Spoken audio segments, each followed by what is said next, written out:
Does your mind often feel like an automatically playing movie theater, constantly screening all kinds of scenarios, even when the surroundings are completely quiet?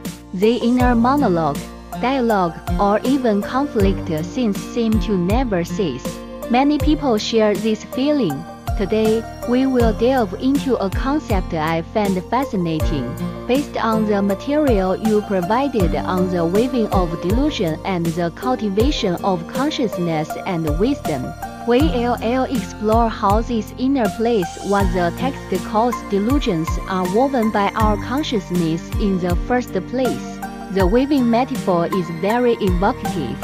Our discussion aims to give you a clearer view of how this internal weaving begins to operate, why it becomes an almost unstoppable, automated process, and the fundamental difference between it and the wisdom mentioned in the material. Are you ready to examine how this sleepless playwright in your mind works? Let's take a look. The provided material suggests that delusion is not just a random thought drifting by, it's a more active weaving process.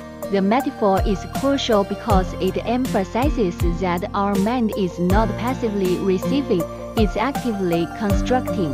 This is often an automated internal activity. You might feel like someone is talking to you or a plot is unfolding in your mind. But in reality, there's nothing happening externally.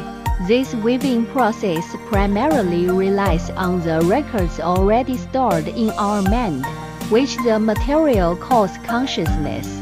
We can understand this as the imprints left by our past experiences, learning and feelings, a database. But not just a database. It is simultaneously the skill itself, the ability to utilize this data for the scriptwriting. It doesn't just replay old movies, it's also very adept at improvisation writing and performing on the spot. So, she includes not only the stored data but also the ability to process this data and weave the stories. It is the database plus the constantly operating editing software. The drive that kicks off this weaving machine often comes from the desire to satisfy or oppose some of our inner basic tendencies. The material lists things like greed, anger, illusion, arrogance, and doubt. When reality doesn't meet expectations or when these deeper desires or habits are triggered, this internal weaving machine is particularly easily activated. It starts spinning stories to rationalize, resist, or self-comfort. It is like having a brilliant director and screenwriter in your head. They constantly take all the materials, our memories, experiences, emotional feelings, add in some spontaneous imagination, and continuously produce an inner soap opera. For example, you might repeatedly recall an unpleasant conversation with someone, but each time it replays in your mind, you secretly add your own internal commentary OS or slightly change the other person's or your own lines to make yourself feel better or more self-righteous. The material suggests that the starting point might just be a very subtle record, a fragment of a memory or feeling. Then, the weaving and performing immediately start, quickly developing into a new inner drama. How does this weaving process transform from an occasional inner play to an all-day, all-year automatic playback? The material emphasizes that this automation is trained. This is not simply passive influence, like the perfuming mentioned where you unknowingly pick up habits or accents by being in an environment for a long time. More importantly, it involves active self-training. This connects to the two fundamental abilities humans are born with, exploration and imitation. From when we are babies imitating adults speaking and moving, to playing pretend, and later practicing sentence construction and writing compositions in school. These seemingly ordinary stages of growth are all unconsciously honing the weaving ability. The material describes this vividly. A young child's imitation and storytelling might be clumsy at first, easily seen through by adults. But with continuous practice, especially by middle school, the weaving skill becomes increasingly sophisticated. Playing house, for example, is practiced in learning social scripts, imitating roles, and co-creating plots. Our language education system, to a large extent, is teaching us how to weave more skillfully, through repeated practice and positive reinforcement like good grades. This skill becomes more refined and more automated. Thus, it is like a muscle. Through continuous exercise from childhood, it grows stronger and eventually becomes an automatic reaction pattern that requires little to no conscious thought. After years of daily practice, the weaving process is deeply internalized. The mind reaches a point where, as the material says, you can seek a moment of stillness, but it cannot be attained. A surprising and perhaps unsettling point raised is that if we minutely examine this automated delusion, we find that its mode of operation is almost pathological or disordered. The reason is that its foundation is often built on early incomplete or even erroneous cognitions. Therefore, it frequently deviates from reality. This point isn't meant to label anyone, it's to highlight the inherent problem with this automated weaving pattern. It's built on molds formed from our early, very limited, and potentially distorted understanding of the world, relationships, and ourselves. The stories it weaves, and the expected reaction patterns, inevitably clash with the complex and ever-changing real world. The material even suggests that understanding the mechanics of delusion might lead one to conclude it has a pathological quality, because it often disregards facts and lies within its own logic. This also explains why our dreams are often so bizarre. Dreams are the extreme manifestation of this weaving ability. They mix very old memory fragments, long-forgotten experiences, things we've seen, current bodily sensations, daytime thoughts, subconscious habits, and views, weaving them all into situations that are seemingly familiar but utterly strange upon closer inspection. The weaving in dreams is even freer, unconstrained by the logic of reality. What drives this powerful automatic inner weaving machine? The energy that drives the weaving machine is your mind, or more specifically, your attention. When your mind attends to, follows, or engages with the thoughts and stories that arise, you are giving it energy to continue weaving. In theory, if you completely ignore it, it will stop for lack of a story to tell. However, the difficulty lies in the fact that our mind finds it hard to completely ignore. As soon as a thought arises, attention is easily drawn to it. The material also warns against the other extreme, staring at it and forcefully suppressing. That overwhelming force might cause a breakdown, but it doesn't lead to genuine understanding of its operation. The key seems to be in finding a subtle balance. The suggested approach is to attend to it, but not beware it. This means you need to be a disinterested person, consciously watching the inner play unfold. You need to know its weaving, secular-lighted weaving, and try to understand why it's weaving that way. Pay attention to its trigger points and what materials pass the sides, sounds, feelings it is using. Internal observation. Watch how the story emerges, what situation or feeling triggers it, and what old memories, emotions, or assumptions it uses as source material. The purpose is to understand the story, not to judge whether the thought is good or bad. Understanding is the first step toward change. When you start observing in this way, you'll notice a key fact: it can never weave elements you have never seen, heard, or felt before. It can only endlessly recombine the old elements, old memories, old emotions, old views stored in Shi, and apply them to your current new situations and new people.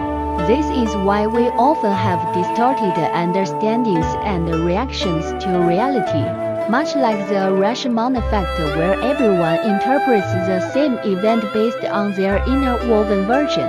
By continuously observing and not easily being carried away, not giving it excessive energy to reinforce it, the automated pattern formed by long practice can be gradually weakened or even dissolved.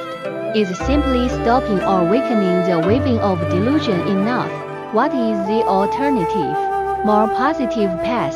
This brings us to the concept opposite to delusion in the material wisdom. According to this material, the core of wisdom lies in its congruence with the rules or laws of reality. The material uses the example of audio recording to successfully record sound. Every part of the setup microphone, cables, interface, software, power supply must be correctly set up and operated according to its own physical rules or operational logic. If any step is out of alignment with its proper rule, the result is failure or just noise. The meaning is clear.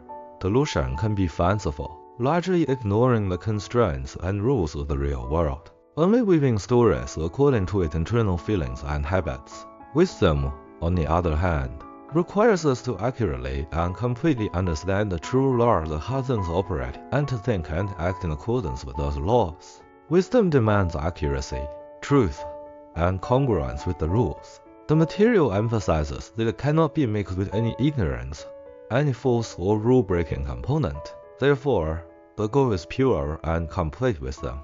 Because only by mastering the true systematic law of things can one effectively achieve goals and perfect one's actions. Thus, overcoming delusion is not just about stopping the weaving of reality-detached stories. It is more about actively learning and cultivating this wisdom to replace the old delusional mind. This is like a system upgrade, replacing an old, buggy automated program based on outdated and false information delusion with a new, well-verified automated procedure based on the rules of reality wisdom. However, there is a crucial warning. The material cautions that if one stops the weaving of delusion without actively cultivating wisdom in parallel, one might actually become dull or slow in reaction. When the old, albeit error-ridden, automated skill delusion weaving is inhibited, but the new, correct skill based on the rules of reality acting with wisdom has not yet been established and practiced. A time of transition or gap emerges. You might hesitate or be sluggish in responding to situations, not knowing how to react. It's like turning off the old GPS, then not having the new map downloaded, leaving you stuck. Does wisdom, like delusion, need to be cultivated through practice? Yes, according to this material. Wisdom also requires a process of learning and training, perhaps even more deliberate effort. This can involve studying wisdom traditions, such as Buddhist scriptures, to grasp the fundamental principles of reality's operation like the laws of cause and effect and dependent origination.